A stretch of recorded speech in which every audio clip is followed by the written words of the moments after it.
জ্ঞানী সে নয় যে ইটের জবাব পাথর দিয়ে দেয়, বরং জ্ঞানী সে যে নিক্ষিপ্ত ইট দিয়ে ঘর তৈরি করে। হার মেনে নেওয়ার নাম জীবন নয়, লড়াই করে বেঁচে থাকার নামই জীবন। একটা মানুষ জীবনে কখনো পুরোপুরি সুখী হতে পারে না, কোনো না কোনো দিক থেকে অপূর্ণতা রয়েই যায়। রেগে গিয়ে কিছু করার আগে একবার ভাবুন, কারণ প্রতিটা রাগই জীবন থেকে কিছু না কিছু কেড়ে নেয়।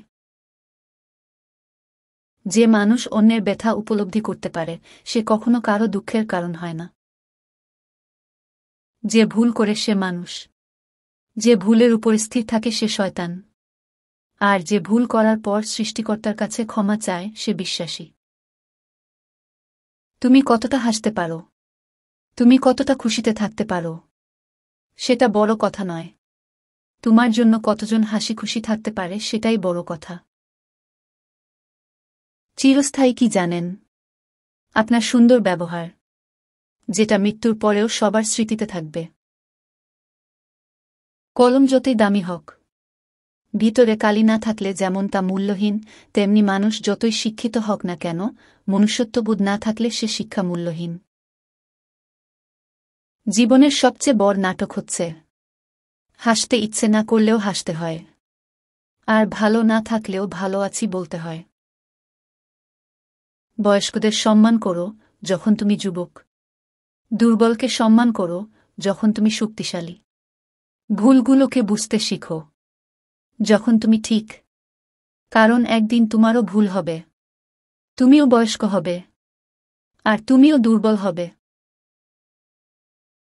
আমরা আমাদের জীবনে অনেক কিছুর জন্য কৃতজ্ঞ, কিন্তু সবচেয়ে বেশি কৃতজ্ঞ সৃষ্টিকর্তার কাছে, কারণ তিনি ছাড়া এই পৃথিবীতে আমাদের কিছুই নেই।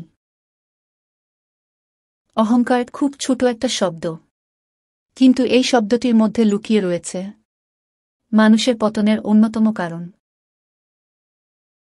বাবার কাছে কোনোদিন কোনো মেয়ে কখনো বোঝা হয় না, কারণ প্রতিটি মেয়েই তার বাবার কাছে রাজকন্যা।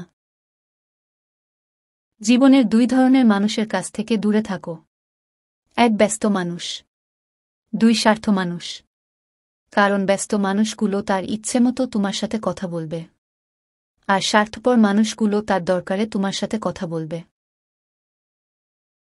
জীবনে হয়তো অনেক কিছু আমরা পেয়ে যাব, কিন্তু হারিয়ে যাওয়া দিনগুলো কখনো ফিরে পাব না।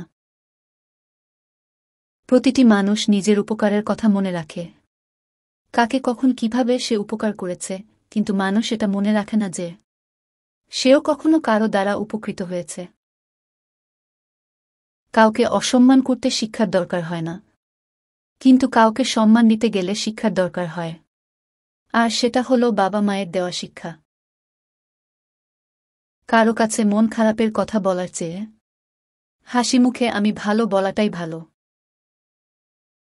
3টি জিনিসের মূল্য 3 শ্রেণীর মানুষ ভালো বুঝতে পারে। যৌবনের মূল্য বুঝে বৃদ্ধ মানুষ, স্বাস্থ্যের গুরুত্ব বুঝে অসুস্থ মানুষ, এবং সম্পদের গুরুত্ব বুঝে অভাবী মানুষ।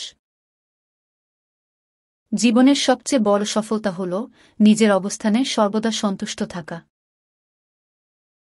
দরিদ্রগণকে তুমি যে দান করিতেছ, তাহার জন্য বাহাদুরি করিও না, অথবা তাহার নিকট হইতে কৃতজ্ঞতা আশা করিও না, বরং তাহারা যে তোমাকে তাহাদের সেবা করিবার সুযোগ দিয়েছে, সেই জন্য তাহাদের প্রতি কৃতজ্ঞ হও। সুস্থভাবে দীর্ঘদিন বাঁচতে চাইলে খেতে হবে অর্ধেক, হাঁটতে হবে দ্বিগুণ, আর হাসতে হবে 3 গুণ। ভালো লাগার সময়গুলো হয়তো সব সময় ফিরে আসে না, কিন্তু ভালো মানুষ আর ভালো সম্পর্কগুলো চিরদিন স্মৃতির মাঝে অমর হয়ে থাকে। মানুষ মানুষকে ধোঁকা দেয় না, ধোঁকা দেয় আমাদের অতিরিক্ত আশা, যেটা আমরা অপরের কাছ থেকে পাওয়ার আশা করি। ভালো মানুষ তো সে, যাকে কখনো মনে রাখতে হয় না, নিজের থেকেই মনে পড়ে যায়। জীবন নিয়ে আমরা যতই পরিকল্পনা করি না কেন, অবশেষে ভাগ্যে যা আছে সেটাই ঘটবে। যখন নিজের অজান্তে কাউকে কষ্ট দিয়ে ফেলবেন, তখন নিজেকে বড় অপরাধী মনে করিও, আর কেউ যখন তোমাকে কষ্ট দিবে, তখন মনে করিও এটা তোমার পাওনা ছিল। এতে মনে অনেক শান্তি পাবে, মনে দুঃখ আসবে না। জীবনে কারো কাছ থেকে কষ্ট পেয়ে থাকলে তুমি তাকে কষ্ট দিতে যেও না। দেখবে একদিন সেই মানুষটাই তোমার থেকে পাওয়া সুখের মুহূর্তগুলি মনে করে তোমাকে স্মরণ করবে। নরম ও দয়ালু মনের মানুষগুলো কিন্তু বোকা নয়। তারা জানে মানুষ তাদের সাথে কি ব্যবহার করেছে, তবুও তারা মানুষদের বারবার ক্ষমা করে দেয়, কারণ তাদের মনটা সুন্দর। যাদের রাগ বেশি তারা রাগের মাথায় অনেক কিছু বলে দেয়, কিন্তু রাগ কমে গেলে তারাই আবার সবচেয়ে বেশি কষ্ট পায়।